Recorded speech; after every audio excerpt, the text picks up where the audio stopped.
ಪರಿಶುದ್ಧವಾದ ನಾಮಕ್ಕೆ ಸ್ತೋತ್ರವಾಗಲಿ. ನನ್ನ ಹೆಸರು ಬಂದು ದೇವಮ್ಮ.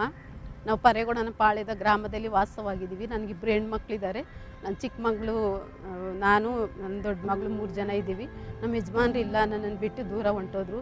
ಆ ಸಮಯದಲ್ಲಿ ನನ್ನ ಮಗಳಿಗೆ ತುಂಬ ಒಂದು ದೇವದ ಕೋಟ್ ಇದು ಹಿಡ್ಕೊಂಡಿತ್ತು. ಆ ಸಮಯದಲ್ಲಿ ನಾವು ನಮ್ಮ ಯಜಮಾನ್ರು ಬಿಟ್ಟು ಹೋದ್ರ ಕಾರಣದಿಂದ ನಮಗೆ ಈ ಥರ ಇದೆಯೇನೋ, ನನ್ನ ಮಗಳಿಗೆ ಈ ಥರ ಇದೆಯೇನೋ ಅಂತೇಳಿ ನಾವು ಹಾಸ್ಪಿಟ್ಲಿಗೆ ಹೋದ್ವಿ. ಡಾಕ್ಟ್ರ್ ಬಳಿಲಿ ಹೋದ್ವಿ.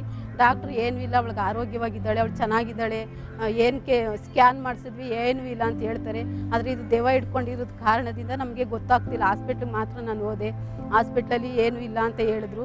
ಆವಾಗ ನಾನು ನನ್ನ ಮಗಳು ಕೆಲ್ಸಕ್ಕೆ ಹೋಗ್ತಿದ್ಲು. ಕೆಲ್ಸಕ್ಕೆ ಹೋದ್ರೂ ಬರೋಳು ಮನೆಗೆ ಬಂದು ಮಲಗಿರೋಳು ಅಷ್ಟೇ, ನಿದ್ದೆ ಮಾಡೋಳು ಅಷ್ಟೇ. ಎಲ್ಲಿ ಕೆಲ್ಸಕ್ಕೆ ಹೋದರೂ ಅವಳು ಕೆಲಸ ಮಾಡ್ತಾ ಇರಲಿಲ್ಲ. ಒಂದು ಸಮಾಧಾನ ಇರಲಿಲ್ಲ. ನಮ್ಮ ಮನೇಲಿ ಒಂದು ಸಮಾಧಾನ ಇರ್ತಾ ಇರಲಿಲ್ಲ. ಯಾವಾಗಲೂ ಅವಳಿಗೂ ನನಗೂ ಮಧ್ಯೆ ಜಗಳ ಸ್ಟಾರ್ಟ್ ಆಯ್ತಾಯಿತ್ತು. ಆಗ ನಾನೇನು ಅಂದ್ಕೊಂಡಿದ್ರೆ ನಮ್ಮ ಯಜಮಾನ್ರು ಬಿಟ್ಟು ಹೋಗೋದ್ರ ಕಾರಣದಿಂದ ನನ್ನ ಮಗಳು ಈಗ ಆಗಿದ್ದಾಳೆ ಅಂತೇಳಿ ನಾನು ಎಲ್ಲಿ ಹಾಸ್ಪಿಟ್ಲಿಗೆ ಹೋದ್ರೂ ಏನೂ ಇದಾಗಲಿಲ್ಲ. ಒಂದು ಸಮಯದಲ್ಲಿ ಕಂಪ್ನೀಲಿ ಕೆಲಸ ಮಾಡ್ತಾಯಿದ್ದೆ ನನ್ನ ಮಗಳು. ಆವಾಗ ಊಟನೆಲ್ಲ ಕಿತ್ಕೊಂಡು ಎಲ್ಲರೂ ಗುಂಪಾಗಿ ಕೂತ್ಕೊಂಡು ಊಟ ಮಾಡುವಾಗ ಆ ಊಟನ ಕಿತ್ಕೊಂಡು ಇವಳು ಎಲ್ಲರ ಊಟನೂ ತಿನ್ಕೊಂಡ್ಲಂತೆ. ಆವಾಗ ನನ್ನ ಮಗಳು ಫೋನ್ ಮಾಡಿ ಹೇಳಿದ್ಲು, ಅಮ್ಮ ಎಲ್ಲರ ಊಟನೂ ಕಿತ್ಕೊಂಡು ತಿನ್ಕೊಂಡ್ಲಮ್ಮ, ನಾವೆಲ್ಲ ತುಂಬ ಹಸಿವೆಯಿಂದ ಇದ್ದೇವೆ, ಇಲ್ಲ ಎಲ್ಲರ ಊಟನೂ ಕಿತ್ಕೊಂಡು ತಿನ್ಕೊಂಡು ಮಗಳನ್ನ ಫಸ್ಟ್ ಎಲ್ಲಾರ ಕರ್ಕೊಂಡೋಗಿ ತೋರಿಸು ಅಂತ ನನ್ನ ದೊಡ್ಡ ಮಗಳು ಫೋನ್ ಮಾಡಿ ನನಗೆ ಮಧ್ಯದಲ್ಲಿ ಹೇಳಿದ್ರು. ನಾನು ನಾಮದಾರಿ ಕೆಲಸದಲ್ಲಿ ಕಂಪ್ನೀಲಿ ಕೆಲಸ ಮಾಡ್ತಾಯಿದ್ದೆ, ನಾಮದಾರಿಲಿ. ಆವಾಗ ಕೆಲಸ ಮಾಡುವಾಗ ನನಗೆ ತುಂಬ ದುಃಖ ಆಯಿತು. ನಾನು ಎಲ್ಲಿ ಕರ್ಕೋದ್ರೆ ನನ್ನ ಮಗಳು ಸರಿ ಹೋಯ್ತಾಳೆ, ಯಾವ ಹಾಸ್ಪಿಟ್ಲಿಗೆ ಕರ್ಕೋದ್ರೂ ಎಲ್ಲೂ ಡಾಕ್ಟ್ರೆಲ್ಲ ಹೇಳ್ತಿದ್ದಾರೆ ಚೆನ್ನಾಗಿದ್ದಾಳೆ, ಏನೂ ಇಲ್ಲ, ಎಲ್ಲ CT ಸ್ಕ್ಯಾನಿಂಗ್ ಮಾಡಿಸ್ದೆ, ಎಲ್ಲ ಸ್ಕ್ಯಾನಿಂಗ್ ಮಾಡಿಸಿದ್ರೆ ಏನೂ ಇಲ್ಲ, ಚೆನ್ನಾಗಿದ್ದಾಳೆ ನಿನ್ನ ಮಗಳು ಅಂತ ಡಾಕ್ಟ್ರ್ ಹೇಳಿದ್ರು. ಆವಾಗ ನಾನು ಎಲ್ಲಿಗೆ ಹೋದ್ರೂ ಏನೂ ಆಗ್ತಿಲ್ವಲ್ಲ, ಯಾವ ಹಾಸ್ಪಿಟಲ್ಲೂ ಎಲ್ಲ ನಾರ್ಮಲ್ ಬರ್ತದೆ, ಸ್ಕ್ಯಾನ್ ಮಾಡಿಸಿದ್ರು ನಾರ್ಮಲ್ ಬರ್ತದೆ, ಏನು ಇದು ಬರ್ತದೆ. ಆವಾಗ ಆ ಸಮಯದಲ್ಲಿ ನಾನು ತುಂಬ ತುಂಬ ಗೊಳಾಡಿ ಕಣ್ಣೀರು ಹಾಕಿ ಅಳ್ತಾ ಇದ್ದೆ. ನನಗೆ ಯಾರೂ ಇಲ್ವಾ, ನನ್ನ ಕಷ್ಟದಲ್ಲಿ ಯಾರೂ ಇಲ್ವಾ, ನನ್ನ ನೋಡೋರು ಯಾರೂ ಇಲ್ವಾ, ಎಲ್ಲಿಗೆ ಹೋದ್ರೂ ನಮಗೆ ಯಾವ ಹಾಸ್ಪಿಟ್ಲಿಗೆ ಹೋದ್ರೂ ಏನೂ ಇಲ್ಲ ಅಂತ ಹೇಳ್ತಾರೆ. ಆದರೆ ಇವಳಿಗೆ ಏನು ಇರಬೇಕು ಅಂತ ಹೇಳ್ಬೇಕಂದ್ರೆ ಅವಳೊಂದು ದೇವದ ಕಟ್ಟಲ್ಲಿ ಬೇಕಾದ್ರ ಸಮಯದಲ್ಲಿ ಆವಾಗ ನನ್ನ ಮಗಳು ಹೇಳಿದ್ರು. ನಾನು ತುಂಬ ನಾನು ಗೋಳಾಡಿ ಅಳ್ತಾ ಇದೆ. ನನಗೆ ಯಾವ ದೇವರು ನಮ್ಮನೆ ಕಾಯೋದಿಲ್ವಾ, ನಮಗೆ ಅಂತ ಯಾವ ದೇವರಿದ್ದಾರೆ, ನನ್ನ ಮಗಳು ಕಷ್ಟ ಕಾಯೋರು ಯಾರಿದ್ದಾರೆ, ಇಂಥ ಪರಿಸ್ಥಿತಿಲಿ ಒಂದು ಕಡೆ ನನ್ನ ಗಂಡ ಬಿಟ್ಟು ಹೊಂಟೋದ, ಒಂದು ಕಡೆ ನನ್ನ ಅಳಿಯ ಸತ್ತೋದ. ಆ ಸಮಯದಲ್ಲಿ ನನ್ನ ಕುಟುಂಬನ ಬಡ ಕುಟುಂಬ, ನಾನು ತುಂಬ ಮಕ್ಕಳನ್ನ ಸಾಕಬೇಕಾದ್ರೆ ಕಷ್ಟ. ಕೆಲ್ಸಕ್ಕೆ ಹೋಗಿ ನಾನು ಸಾಕಬೇಕು, ಇವಳನ್ನ ಓದು ಮುಗೀತು. ಇವಳು ಕೆಲ್ಸಕ್ಕೆ ಹೋದರೆ ಎಲ್ಲೂ ಕೆಲಸ ಮಾಡಿದ್ರೂ ಒಂದು ಸ್ವಲ್ಪ ದಿನ ಕೆಲ್ಸಕ್ಕೆ ಹೋಗ್ತಾಳೆ, ಆಮೇಲೆ ಮನೆಗೆ ಬಂದುಬಿಡ್ತಾಳೆ. ನನ್ನ ಕೈಲಿ ಆಗಲ್ಲ ಕೆಲಸ ಮಾಡೋಕ್ಕೆ ಅಂತ ಹೇಳ್ತಾಳೆ. ಆಗ ಹಂಗನ್ನುವಾಗ ನಾನು ತುಂಬ ಕುಟುಂಬನ ಸಾಕಬೇಕಾದ್ರೆ ತುಂಬ ನನಗೆ ಕಷ್ಟ ಇತ್ತು. ಒಂದು ಕಡೆ ನನ್ನ ಅಳಿಯ ಸತ್ತೋದ್ರು. ಆ ದೊಡ್ಡ ಮಗಳನ್ನ ನೋಡಬೇಕು, ಚಿಕ್ಕ ಮಗಳನ್ನ ನೋಡಬೇಕು, ಇವಳನ್ನ ಓದ್ಸೋಕೆ ಆಯ್ತಿರಲಿಲ್ಲ. SLC ಗಂಟ ಓದಿಸ್ದೆ, ಆಮೇಲೆ ಓದೋಕ್ಕಾಗಿಲ್ಲ ಅಂತ ಬಿಟ್ಟು ಕೆಲ್ಸಕ್ಕೆ ಹೋಗೋಕೆ ಶುರು ಮಾಡಿದ್ಲು. ನಿನ್ನ ನೋಡ್ಕೊಳ್ಳೋಕ್ಕೆ ಆಗಲ್ಲ ಅಮ್ಮ, ಓದೋಕ್ಕಾಗಲ್ಲ, ಇನ್ಮೇಲೆ ನಾನು ಓದಲ್ಲ, ನಾನು ಕೆಲ್ಸಕ್ಕೆ ಹೋಗ್ತೀನಿ ಅಂತ ಹೇಳ್ಬೇಕಾದ್ರೆ ಕೆಲ್ಸಕ್ಕೆ ಹೋಗೋಳು, ಸ್ವಲ್ಪ ದಿನ ಕೆಲಸ ಮಾಡೋಳು, ಮನೆಗೆ ಬಂದುಬಿಡೋಳು ಅಷ್ಟೇ. ಆಮೇಲೆ ನಾವು ಎಲ್ಲೆಲ್ಲೋ ಹೋಗಿ ಸುತ್ತಾಡಿದ್ವಿ, ಏನೂ ಆಗಲಿಲ್ಲ ನಮಗೆ. ನಾನು ಕಣ್ಣೀರಿಂದ ಅವತ್ತು ಆ ದಿನದಲ್ಲಿ ನಾನು ಹೋಗಿ ಕೆಲಸ ಮಾಡಿ ಬರಬೇಕಾದ್ರೆ ನನಗೆ ನಾಮದಾರಿ ಕಂಪ್ನೀಲಿ ಕೆಲಸ ಮಾಡ್ತಾಯಿದ್ದೆ. ಅಲ್ಲಿ ಯೌವನಸ್ಥರು ಹೆಣ್ಮಕ್ಳು ಗಂಡು ಮಕ್ಕಳೆಲ್ಲ ಬೈಬಲ್ ಕೊಡ್ತಾಯಿದ್ರು. ನಾನು ಬೈಬಲ್ ಬೇಡ ಅಂತ ಹೇಳಿ ಬಂದೆ. ನನಗೆ ಹುಡುಗ ಎಸಪ್ಪ ನಿಮ್ಮನ್ನು ಪ್ರೀತಿಸ್ತಾರೆ ಅಂತ ಕೊಡೋಕೆ ಬಂದ. ನನಗೆ ಕಾಸು ಕೊಡಬೇಕೇನೋ ಅಂತ ಹೇಳಿ ನಾನು ಅದನ್ನ ಈಸ್ಕೊಳ್ಳಿಲ್ಲ. ನಾನು ವಾಪಸ್ಸು ಅಜ್ಜೆ ಮುಂದಕ್ಕಿಟ್ಟಾಗ ಆವಾಗ ಏನು ನನ್ನ ಕಿವಿಗೆ ಏನು ಸ್ವರ ಕೇಳ್ತು, ಬೆಳಗ್ಗೆಯಿಂದ ನನ್ನ ನೋಡೋರು ಯಾರೂ ಇಲ್ಲ ಅಂತ ಕಣ್ಣೀರಾಗ್ತಿದೆ, ಆ ದೇವ್ರನ್ನ ಬೇಡ ಅಂತ ಬಿಟ್ಟು ಹೋಗ್ತಾ ಇದೆಯಲ್ಲ ಅಂತ ಹೇಳಿದಾಗ ನಾನು ಮುಂದೆ ಹೋಗಿ ಆ ಬೈಬಲ್ನ ಹೊಸ ಒಡಮೆಡಿಕೆಯನ್ನು ಕೊಡ್ತಾಯಿದ್ರು. ಆ ಬೈಬಲ್ನ ನಾನು ಈಸ್ಕೊಬಂದು ನನ್ನ ಮಗಳ ಹತ್ರ ಕೊಟ್ಟೆ. ಅಮ್ಮ ಇದು ಓದಮ್ಮ, ಇದೇನು ಅಂತ ನನಗೆ ಗೊತ್ತಿಲ್ಲ, ಯಾರೋ ನನಗೆ ಬೈಬಲ್ ಕೊಟ್ಟರು, ಇದು ಬುಕ್ಕು ಕೊಟ್ಟರು, ನನಗೆ ಓದೋಕ್ಕೆ ಬರಲ್ತು, ನೀನು ಓದಿದೆಯಲ್ಲ ಓದಮ್ಮ ಅನ್ನೋದಕ್ಕೆ ನನಗೆ ಓದೋಕ್ಕೆ ಮೂಡಿಲ್ಲ ಕಣಮ್ಮ, ನೀನು ಆ ಕಡೆ ಮಡಗು ಅಂತ ಹೇಳಿ ತುಂಬ ಯಾವಾಗಲೂ ನಿದ್ರೆ ಮಾಡೋದು, ಮಲಗಿರೋದು ಅಷ್ಟೇ. ಅವಳ ಮನೇಲಿ ಒಂದು ಕೆಲಸ ಮುಟ್ತಾ ಇರಲಿಲ್ಲ, ಏನು ಮಾಡ್ತಾ ಇರಲಿಲ್ಲ. ಆದರೂ ಯಾವಾಗಲೂ ಅಳೋದು, ಕಣ್ಣೀರು ಹಾಕೋದು, ದುಃಖ ಅವಳಿಗೆ. ನಮ್ಮ ಮನೇಲಿ ತುಂಬ ಕಷ್ಟ. ಒಂದು ಹಾಸ್ಪಿಟ್ಲಿಗೆ ಕರ್ಕೋಗೋಕ್ಕೂ ತುಂಬ ಕಷ್ಟ. ನನಗೆ ಕೆಲಸ ಮಾಡಬೇಕು, ಕೆಲಸ ಮಾಡಿದ್ರೆ ಉಂಟು, ಇಲ್ದರಿಲ್ಲ. ಆ ಸಮಯದಲ್ಲಿ ನಂಗೆ ತುಂಬ ಬಡತನ, ಅಂದರೆ ಆಗೋಕ್ಕೆ ಆಗದೆ ಇರೋಷ್ಟು ಬಡತನ. ನಮಗೆ ಕೆಲಸ ಮಾಡಿದ್ರೆ ನಮ್ಮ ಕುಟುಂಬ ಸಾಕೋದು ಅಷ್ಟು, ಕೆಲಸ ಇಲ್ಲ ಅಂದರೆ ಕೆಲ್ಸಕ್ಕೆ ಹೋಗಿಲ್ಲ, ಇವಳು ನೋಡ್ಕೋಬೇಕು ಅಂದರೆ ಆಯ್ತಾ ಇರಲಿಲ್ಲ. ನಮ್ಮ ತಾಯಿ ಮನೆಗೆ ಕರ್ಕೊಂಡೋಗ್ಬಿಟ್ಟೆ. ನಮ್ಮ ತಾಯಿ ನಿನ್ನ ಮಗಳನ್ನ ನಾನು ನೋಡ್ಕೊಳಕ್ಕಾಗಲ್ಲ ಅಂತ ಹೇಳಿದ್ರು. ನಾನು ವಾರ್ಗಿತ್ತಿ ಮನೆಗೆ ಕರ್ಕೊಂಡೋಗ್ಬಿಟ್ಟೆ. ನಾನು ವಾರ್ಗಿತ್ತಿನೂ ನಿನ್ನ ಮಗಳನ್ನ ನೋಡ್ಕೊಳಕ್ಕಾಗಲ್ಲ, ತುಂಬ ಕಾಟ ಕೊಡ್ತಾಳೆ ಅಂತ ಹೇಳಿದ್ರು. ಆವಾಗ ದೇವ್ರು ನನ್ನ ಜೊತೆ ಮಾತನಾಡಿದ್ರು. ದೇವ್ರನ್ನ ಬೇಡ ಅಂತ ಒಯ್ತಾ ಇದ್ದಿಲ್ಲ ಅಂತೇಳಿ ಮಾತಾಡುವಾಗ ಆವಾಗ ಒಂದು ಸ್ವಲ್ಪ ದಿನ ನಾವು ಯಾರದ್ದು ಇದು ಬೈಬಲ್ ನಮಗೇನು ಅಂತ ಗೊತ್ತಿಲ್ಲ, ವಾಕ್ಯ ಏನು ಅಂತ ನಮಗೆ ಗೊತ್ತಿಲ್ಲ ಅಂತೇಳಿ ನಾನು ಸುಮ್ಮನೆ ಆಗ್ಬಿಟ್ಟೆ. ನಮ್ಮನ್ನು ಕಾಯುವಂಥವ್ರು ಯಾರೂ ಇಲ್ವಾ, ನಮ್ಮನ್ನು ನೋಡೋರು ಅಂತಾರೆ ಯಾರೂ ಇಲ್ವಾ, ನನ್ನ ಗಂಡ ಬಿಟ್ಟು ಹೋಗವನೇ, ನಮಗೆ ತುಂಬ ಕಣ್ಣೀರು, ಕಷ್ಟ, ವೇದನೆ, ಬಡತನ, ಒಂದು ಹೊತ್ತು ಊಟಕ್ಕೂ ತುಂಬ ಕಷ್ಟವಾಗಿತ್ತು. ಆ ಸಮಯದಲ್ಲಿ ನನ್ನ ಯಾರು ಬಂದು ನಮ್ಮ ಊರಲ್ಲಿ, ನಮ್ಮ ಗ್ರಾಮದಲ್ಲಿ ತುಂಬ ಬಂದು ನಮ್ಮ ಗ್ರಾಮದಲ್ಲಿ ಸೇವೆಗೆ ಬರ್ತಾಯಿದ್ರು. ಆದರೆ ನಮಗೆ ಗೊತ್ತಿಲ್ಲ ನಿಜವಾದ ದೇವರು ಇವರೇ ಅಂತ ನಮಗೆ ಗೊತ್ತಿಲ್ಲ. ಅವ್ರು ಬಂದು ಸುವಾರ್ತೆ ಸಾರಿದ್ರು. ನಮಗೆ ಚರ್ಚ್ಗೆ ಕರ್ಕೊಂಡೋಗ್ರಿ, ನಿನ್ನ ಮಗಳು ಸರಿ ಹೋಯ್ತಾಳೆ, ನೀನು ಎಲ್ಲ ಹೋಗಿ ತಿರುಗಾಡಿದೀಯಾ, ಇದೊಂದು ಸಲ ಹೋಗು ಚರ್ಚ್ಗೆ, ನಿನ್ನ ಮಗಳನ್ನ ಚರ್ಚ್ಗೆ ಕರ್ಕೋಗು, ಇದೆಲ್ಲ ತಿರುಗಾಡಿದ್ರು ಏನೂ ಆಗಿಲ್ಲ, ಚರ್ಚ್ಗೆ ಕರ್ಕೋದ್ರಿ ನೀನು ಸರಿ ಹೋಗ್ತಾಳೆ ಅಂತ ಹೇಳಿದ್ರು. ಆವಾಗ ನಾನು ಒಂದು ದಿವಸ ಮಂಗಳವಾರ ದಿವಸ ಬಿಡ್ದಿಲಿ ರೋಜಾ ಸಿಸ್ಟ್ರು ಅವ್ರ ಮನೇಲಿ ಪ್ರೇಯರ್ ನಡೀತಾಯಿತ್ತು. ಶುಕ್ರವಾರ, ಸೋಮವಾರ, ಮಂಗಳವಾರ ಪ್ರೇಯರ್ ನಡೀತಾಯಿತ್ತು. ಅವ್ರ ಮನೆಗೆ ನಾನು ಪ್ರೇಯರ್ಗೆ ಹೋದೆ. ಅವ್ರು ನಮ್ಮೂರವ್ರು ಕರ್ಕೊಂಡೋದ್ರು. ಬಾ ಅಲ್ಲಿಗೆ ಹೋಗುವ, ಪ್ರೇಯರ್ಗೆ ಹೋಗುವ, ಅಲ್ಲಿಗೆ ಹೋದರೆ ನಿನ್ನ ಮಗಳು ಬಿಡುಗಡೆ ಆಯ್ತಾಳೆ, ಇದರಿಂದ ಬಿಡುಗಡೆ ಆಯ್ತಾಳೆ, ಬಾ ಅಂತೇಳಿ ಕರ್ಕೊಂಡೋದ್ರು. ಆವಾಗ ಹೋದಾಗ ರೋಜಿ ಸಿಸ್ಟ್ರ ಹತ್ರ ನಾನು ಕಷ್ಟ ಸುಖ ಎಲ್ಲ ಹೇಳ್ಕೊಂಡೆ. ನಾನು ಈ ಥರ ಪರಿಸ್ಥಿತಿಲಿದ್ದೀನಿ, ನನ್ನ ಮಗಳು ಈ ಥರ ಪರಿಸ್ಥಿತಿಲದೆ, ಅಲ್ಲ ಹಾಸ್ಪಿಟ್ಲಿಗೆ ಹೋದ್ವಿ, ಹಾಸ್ಪಿಟ್ಲಿಂದ ನಮ್ಗೆ ಏನು ಗುಣ ಆಗಲಿಲ್ಲ, ಮಗಳು ಎಲ್ಲಿಗೆ ಯಾವ ಇದಕ್ಕೆ ಕರ್ಕೊಂಡೋದ್ರು ಗುಣ ಆಗಲಿಲ್ಲ, ಇಲ್ಲಿಗೆ ಹೋಗು, ನಿನ್ನ ಮಗಳು ಸರಿ ಹೋಗ್ತಾಳೆ ಅಂತೇಳಿ ಅವರು ಚರ್ಚ್ಗೆ ಒಂದು 2 ದಿವಸ ಬಂದಿದ್ರು ಅಷ್ಟೇ. ಅವ್ರು ರಕ್ಷಣೆನೂ ಹೊಂದಿಲ್ಲ.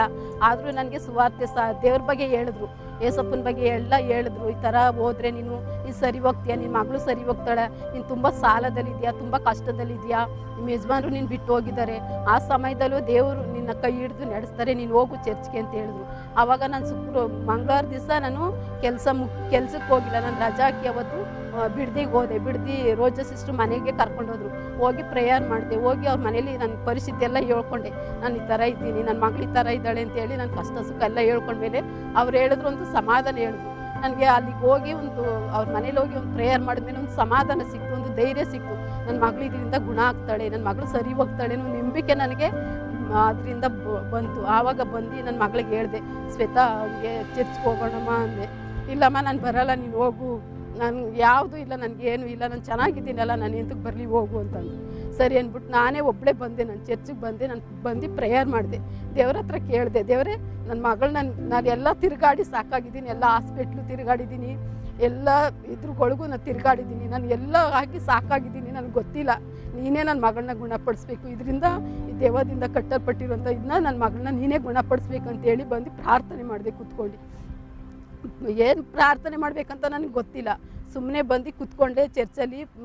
ಅಷ್ಟೇ ಕಣ್ಣೀರು ಅಷ್ಟೇ. ನನಗೆ ಹೇಗೆ ಪ್ರಾರ್ಥನೆ ಮಾಡಬೇಕು, ಹೇಗೆ ಪ್ರೇಯರ್ ಮಾಡಬೇಕು ಅಂತ ಗೊತ್ತಿಲ್ಲ. ನಾನು ಏನು ಒಪ್ಪಿಸ್ಕೊಟ್ಟೆ ಅಂದರೆ, ನನ್ನ ಮಗಳನ್ನ ಸರಿಪಡಿಸು, ನನ್ನ ಮಗಳನ್ನ ನೀನು ಸರಿಪಡಿಸ್ಬೇಕು, ಅದರಿಂದ ನಾನೆಲ್ಲ ತಿರುಗಾಡಿ ನಾನು ಸಾಕಾಗಿದ್ದೀನಿ, ನನಗೆ ಗೊತ್ತಿಲ್ಲ ನೀನು ಯಾರು ಅಂತ ನನಗೆ ಗೊತ್ತಿಲ್ಲ, ನನಗೆ ನಿನ್ನ ಬಗ್ಗೆ ಹೇಳಿದ್ರು ನಾನು ನಿನ್ನ ಹಾಲಿಗೆ ಬಂದಿದ್ದೀನಿ, ನೀನೇ ನಮ್ಮನ್ನು ನಡೆಸಬೇಕು, ನಮ್ಮ ಜೀವಮಾನ ಕಾಲವೆಲ್ಲ ನಿನ್ನಲ್ಲಿ ಇರ್ತೀನಿ, ನನ್ನ ಮಗಳನ್ನ ಸರಿಪಡಿಸು ಅಂತೇಳಿ ದೇವ್ರ ಮುಂದೆ ಒಂದು ಅರಿಕೆ ಮಾಡಿದೆ. ನನ್ನ ಜೀವ ಇದರೆಲ್ಲ ನಾನು ನಿನ್ನಲ್ಲೇ ಇರ್ತೀನಿ, ನನ್ನ ಮಗಳನ್ನ ಸರಿಪಡಿಸು ಅಂತ ಹೇಳುವಾಗ ನನ್ನ ಮಗಳು ಆಮೇಲೆ ಕರ್ಕೊಬಂದೆ. ರೋಜಾ ಸಿಸ್ಟ್ರು ಬಾಕ್ಲಲ್ಲಿ ನಿಂತಿದ್ರು. ಆವಾಗ ರೋಜಾ ಸಿಸ್ಟ್ರ್ ಹತ್ರ ಹೇಳಿದೆ, ಸಿಸ್ಟರ್ ನನ್ನ ಮಗಳು ಇವಳು ಅಂತ ಹೇಳಿದೆ. ಅವರು ಹಗ್ ಮಾಡಿದ್ಮೇಲೆ ಅವಳು ತುಂಬ ದೇವರ ಇದರಲ್ಲಿ ಅವ್ರ ನಂಬಿಕೆ ಆಗೋಯ್ತು. ಅವಳಿಗೆ ತುಂಬ ಖುಷಿ ಆಗೋಯ್ತು. ಅವ್ರು ಯಾವಾಗ ಹಗ್ ಮಾಡಿದ್ರು ಅವಳಿಗೆ ಎಲ್ಲೂ ಸಿಗದೇ ಇರುವಂಥ ಪ್ರೀತಿ, ನಮ್ಮ ಮನೇಲಿ ಸಿಗದೇ ಇರುವಂಥ ಪ್ರೀತಿ ಅವಳಿಗೆ ಇಲ್ಲಿ ಸಭೆಯಲ್ಲಿ ಸಿಕ್ತು. ಅವರು ರೋಜಾ ಸಿಸ್ಟ್ರ್ ಮೂಲಕ ಅವಳಿಗೆ ಪ್ರೀತಿ ಸಿಕ್ತು. ಆ ಪ್ರೀತಿ ಸಿಕ್ಕಿದಾಗ ಎಷ್ಟು ಕರ್ಕೊಬರ್ಬೇಕಾದ್ರೆ ಆ ದಿನದಲ್ಲಿ ತುಂಬ ಹೋರಾಡಿದ್ದೀನಿ. ಬಾ ಶ್ವೇತಾ ಇದಕ್ಕೆ ಹೋಗೋಣ, ಫೋಟೋ ಹೊಡ್ಸ್ಕೊಬರೋಣ ಅಂತ ಹೇಳ್ತೀನಿ. ನಾನು ಬರೋಲ್ಲ, ಆ ಬಿಡ್ದಿಯಿಂದ ಚರ್ಚಿಗೆ ಬರೋ ಗಂಟು ಹತ್ಕೊಬಂದವಳೆ. ನಾನು ನಮ್ಮ ಆಟ ಮಂತ್ರ ಮಾಡಿ ಕರ್ಕೊಂಡು ಹೋಗ್ತಾ ಇದೆಯಾ, ನಾನು ಇನ್ನು ಕೆಲ್ಸಕ್ಕೆ ಹೋಗಲ್ಲ, ಹೋಗ್ಬೇಡ, ಬೇಡಮ್ಮ ಕೆಲ್ಸಕ್ಕೆ ಹೋಗ್ಬೇಡ, ನಾನೇ ಹೋಗ್ತೀನಿ ಕೆಲಸಕ್ಕೆ, ನಿನ್ನ ಮನೇಲಿರುವೆ ಬಾ ಅಂತೇಳಿ ಕರ್ಕೊಬಂದೆ. ಬಿಡ್ದಿ ಇದರಿಂದ ಬಿಡ್ದಿಲಿ ಬಸ್ ಹತ್ತದಾಗ ಲಕ್ಷ್ಮೀ ಸಾಗರ ಗಂಟು ಹತ್ಕೊಬಂದು ಅಲ್ಲಿ ನಿಲ್ಲಿಸಿ ಸ್ಟಾರ್ಟ್ ಮಾಡಿದಂಥ ಕಣ್ಣೀರು ಚರ್ಚ್ ಗಂಟ ನಿಲ್ಲಿಸ್ತಿಲ್ಲ. ಚರ್ಚಿಗೆ ಬಂದಮೇಲೆ ಅವಳಿಗೆ ಒಂದು ಅವರು ಯಾವಾಗ ಹಗ್ಗು ಮಾಡಿದ್ರು ಅವಳನ್ನ, ಆವಾಗ ಅವ್ರಿಗೊಂದು ಸಮಾಧಾನ ಸಿಕ್ತು, ಅವ್ರಿಗೊಂದು ಪ್ರೀತಿ ಸಿಕ್ತು. ಆ ಸಮಯದಲ್ಲಿ ದೇವರು ನಮ್ಮನ್ನು ಬಿಡಿಸಿದ್ರು, ಬಿಡುಗಡೆ ಮಾಡಿದ್ರು. ಇದರಿಂದ ಅವಳಿಗೆ ಎಲ್ಲಿ ಹೋಗಿದ್ರು ನಮಗೆ ಬಿಡುಗಡೆ ಸಿಕ್ಕಿಲ್ಲ. ಯಾವ ಇದಕ್ಕೆ ಹೋದ್ರು, ಹಾಸ್ಪಿಟ್ಲಲ್ಲಿ ಹೋದ್ರು ಬಿಡುಗಡೆ ಸಿಕ್ಕಿಲ್ಲ. ಆದರೆ ಸಭೆಗೆ ಬಂದ ಮೇಲೆ, ಸಭೆಯಲ್ಲಿ ಬಂದು ನಾವು ಪ್ರಾರ್ಥನೆ ಮಾಡಿದ್ಮೇಲೆ, ದೇವ್ರಿಗೆ ಕಂಡ್ಕೊಂಡ್ಮೇಲೆ, ಏಸಪ್ಪನ ಕಂಡ್ಕೊಂಡ್ಮೇಲೆ ನಮಗೆ ಬಿಡುಗಡೆ ಸಿಕ್ತು, ಅವಳಿಗೆ ಆರೋಗ್ಯ ಸಿಕ್ತು. ಅದು ಇವಾಗ ಚೆನ್ನಾಗಿ ಕೆಲ್ಸಕ್ಕೆ ಹೋಗ್ತಾ ಇದ್ವಿ. ನಾವು ಆ ಗ್ರಾಮದಲ್ಲಿ ಪರೆಗೊಡನ ಪಾಡಿದ ಗ್ರಾಮದಲ್ಲಿ ಒಂದು ಸೈಟ್ ತಗೊಂಡಿದ್ವಿ. ನನ್ನ ಗಂಡ ಬಿಟ್ಟು ಹೊಂಟು ಹೋಗೋದ್ಮೇಲೆ ನಮ್ಗೆ ಯಾರು ದಿಕ್ಕಿಲ್ಲ. ಇಲ್ಲ, ನಮ್ಗೆ ಯಾರು ನೋಡ್ಕೊಳ್ಳೋರಿಲ್ಲ, ಈ ಸೈಟು ನಮ್ಮ ಹೆಸ್ರಂತ ಆಯ್ತದ ಇಲ್ವಾ ಅಂತೇಳಿ ನನಗೆ ತುಂಬ ಭಯ, ತುಂಬ ಕಣ್ಣೀರು. ಆ ಸಮಯದಲ್ಲಿ ಬರ್ತಾಯಿದ್ರು ನಮ್ಮ ಮನೆಗೆ ಪ್ರಾರ್ಥನೆಗೆ, ವಾರ ವಾರ ಬರ್ತಾಯಿದ್ರು ನಮ್ಮ ಗ್ರಾಮಕ್ಕೆ. ಅವ್ರ ಜೊತೆ ನಾನು ಎಲ್ಲ ಹೇಳಿದೆ, ನನಗೆ ಈ ಥರ ಸೈಟು ನಾನು ಯಾರ ಹತ್ರ ಹೋದ್ರೂ ಎಲ್ಲಿ ಹೋದ್ರೂ ನನಗೆ ಸಿಗ್ತಾ ಇಲ್ಲ, ಇದು ಮಾಡಿಸ್ಕೊಳ್ಳೋಕ್ಕೆ ಎಲ್ಲಿ ಮಾಡಿಸ್ಕೋಬೇಕು, ಸೈಟ್ ರಿಜಿಸ್ಟರ್ ಮಾಡಿಸ್ಕೋಬೇಕು ಅಂತ ನನಗೆ ಗೊತ್ತಿಲ್ಲ, ನೀವು ನಮಗೆ ಇದು ಮಾಡಬೇಕು ಅಂತ ಹೇಳಿದಾಗ ಆವಾಗ ಅವರು ನಾವು ಇದ್ದೀವಿ ಅಮ್ಮ, ನೀವು ಭಯ ಪಡಬೇಡ ಅಂತೇಳಿ ನಮ್ಮ ಜೊತೇಲಿ ಬಂದು ನಮ್ಮ ಮನೇಲಿ ಪ್ರಾರ್ಥನೆ ಮಾಡಿದ್ರು, ನಮ್ಮ ಮನೇಲಿ ಪ್ರೇಯರ್ ಮಾಡಿ ಆ ಸೈಟುಗೆ ಉರ್ಗಳಿ ಗ್ರಾಮದಲ್ಲಿರುವಂಥ ಶಿವಲಿಂಗಣ್ಣವ್ರಿಗೆ ಒಪ್ಪಿಸ್ಕೊಟ್ರು. ಇದನ್ನು ಈ ಜಾಗವನ್ನು ಇವ್ರ ಹೆಸರಿಗೆ ರಿಜಿಸ್ಟರ್ ಮಾಡಿಸ್ಕೊಡ್ಬೇಕು ಅಂತ ಹೇಳಿದಾಗ ಅವರೆಲ್ಲ ಒಡ್ಡಾಡಿ ನಾವೆಲ್ಲೂ ನಮ್ಮ ಮನೇಲಿ ಗಂಡಸರಿಲ್ಲ, ನಮ್ಗೆ ಹೋಗೋಕ್ಕೆ ಎಲ್ಲೂ ಹೋಗೋಕ್ಕೂ ಆಗಲ್ಲ. ಆದ್ದರಿಂದ ಅವರೇ ನಿಂತು ಎಲ್ಲ ಮಾಡಿಸ್ಕೊಟ್ರು. ಆದರೆ ನಮ್ಗೆ ಸೈಟ್ ತಗೊಂಡಿರುವಾಗ ಆವಾಗ ತಗೊಂಡಿದ್ದು ಬರೀ 5,000 ರೂಪಾಯಿಗೆ ತಗೊಂಡಿದ್ವಿ. ಇವಾಗ 3 ಲಕ್ಷ ಕೊಟ್ಟರು ಕೊಡಲ್ಲ ಅಂತೆ ಜಾಗದ ಇವರು ನಮಗೆ ಅದ್ಭುತವಾಗಿ ಮಾಡಿದ್ದಾರೆ. ಅವ್ರು 1 ರೂಪಾಯಿ ದುಡ್ಡು ತಗೊಳ್ಳಿಲ್ಲ, 1 ರೂಪಾಯಿ ತಗೊಳ್ಳಿಲ್ಲ. ಅವಾಗ ನಾವು ಸೈಟ್ ತಗೊಂಡಾಗ ನಾವು ಎಷ್ಟು ದುಡ್ಡು ಕೊಟ್ಟಿದ್ವೋ ಅಷ್ಟೇ ದುಡ್ಡು. ಅವರು ರಿಜಿಸ್ಟರ್ ಮಾಡಿಸ್ಕೊಳ್ಳುವಾಗ ಅವ್ರ ಮಗ ಹೆಂಡ್ತಿ ಗಂಡ ಹೆಂಡ್ತಿ ಎಲ್ಲ ಬಂದು ರಿಜಿಸ್ಟರ್ ಮಾಡಿಕೊಟ್ರು. ದೇವರು ನಮಗೆ ತುಂಬ ಪರಿಶುದ್ಧವಾಗಿ ಮಾಡಿದ್ದಾರೆ. ಆ ಸ್ಥಳ ನನಗೆ ಸಿಕ್ಕುದಿಲ್ಲ. ನನ್ನ ಗಂಡ ಒಂದು ಚಾಲೆಂಜ್ ಮಾಡಿ ಹೋದರು, ಆ ಜಾಗವನ್ನು ನಿನ್ನ ಹೆಸರು ಮಾಡಿಸ್ಕೊಬಿಟ್ರೆ ನಾನು ಮೀಸೆ ಬೋಳ್ಸ್ಕೊತೀನಿ ಅಂತೇಳಿ ನನ್ನ ಮೇಲೆ ಚಾಲೆಂಜ್ ಮಾಡೋದು. ಆವಾಗ ಚಾಲೆಂಜ್ ಮಾಡುವಾಗ ನಾನು ದೇವರಲ್ಲಿ ಕೇಳಿದೆ, ದೇವರೇ ನಮ್ಮ ಯಜಮಾನರು ನನ್ನ ಕಟ್ಕೊಂಡು ಗಂಡನೇ ನನ್ನ ಚಾಲೆಂಜ್ ಮಾಡಿ ಹೋಗಿದ್ದಾನೆ, ಆದರೆ ನೀ ನನಗೆ ಇದನ್ನು ಸ್ಥಳವಾಗಿ ನಾನು ನಿಲ್ಲಿಸಬೇಕು, ಈ ಗ್ರಾಮದಲ್ಲಿ ನಾನು ನಿಲ್ಲಿಸಬೇಕು ಅಂತೇಳಿ ದೇವರ ಹತ್ರ ನಾನು ಪ್ರಾರ್ಥನೆ ಮಾಡಿದೆ.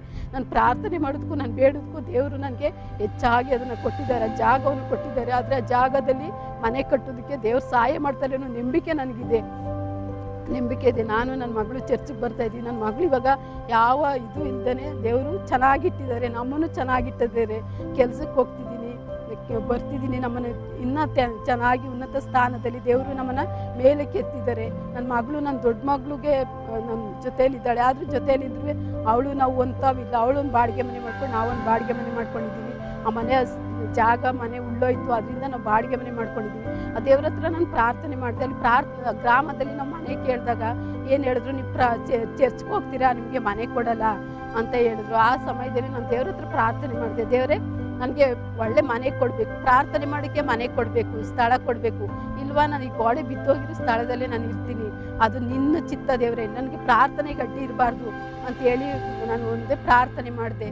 ಪ್ರಾರ್ಥನೆ ಮಾಡಿದಾಗ ನನಗೆ ಒಂದು ಬಾಡಿಗೆ ಮನೆ, ಒಳ್ಳೆ ಬಾಡಿಗೆ ಮನೆ ಕೊಟ್ಟರು. ಆ ಮನೆಯಲ್ಲಿ ಪ್ರಾರ್ಥನೆ ಮಾಡೋಕ್ಕೂ ಅಡ್ಡಿ ಇಲ್ಲ, ಏನು ಅಡ್ಡಿಲ್ಲ. ನಿನ್ನದು ಆ ಗ್ರಾಮದಲ್ಲಿ ಏನಂದ್ರು, ನೀವು ಬಂದು ಬೇಕಾದ್ರೆ ನೀವು ಚರ್ಚ್ಗೆ ಹೋಗ್ರಿ, ಬಂದ್ರಿ, ಮನೆಗೆ ಮಾತ್ರ ಊರಿಗೆ ಮಾತ್ರ ನೀವು ಮನೆಗೆ ನೀವು ಬಾಡಿಗೆ ಮನೆ ಕೊಡ್ತೀವಿ, ನಮಗೆ ಮನೆ ಕೊಡ್ತೀವಿ, ನಿಮಗೆ ಪಾಸ್ಟನ್ನು ಕರ್ಕೊಬರ್ಬಾರ್ದು, ಪ್ರೇಯರ್ ಮಾಡಿಸ್ಬಾರ್ದು, ನೀವು ಚರ್ಚ್ಗೆ ಹೋಗ್ತೀರಾ ಹೋಗ್ರಿ, ಬೇಡ ಅಂತ ಹೇಳೋದು. ನಾನು ದೇವ್ರ ಹತ್ರ ಕೇಳಿದೆ, ದೇವರೇ ನೀನಿಲ್ಲದೆ ನಮಗೆ ಅಂಥ ಸ್ಥಳ ನಮಗೆ ಬೇಡ, ನೀನು ಇರಬೇಕು, ಪ್ರಾರ್ಥನೆ ಮಾಡೋಕ್ಕೆ ನಮ್ಗೆ ಸಹಾಯ ಬೇಕು, ಅಂಥ ಸ್ಥಳವನ್ನು ನಮಗೆ ಕೊಡ್ರಿ ಅಂತ ಕೇಳುವಾಗ ಉಚ್ಚಮದೊಡ್ಡಿ ಗ್ರಾಮದಲ್ಲಿ ನಮಗೆ ಸ್ಥಳ ಕೊಟ್ಟರು.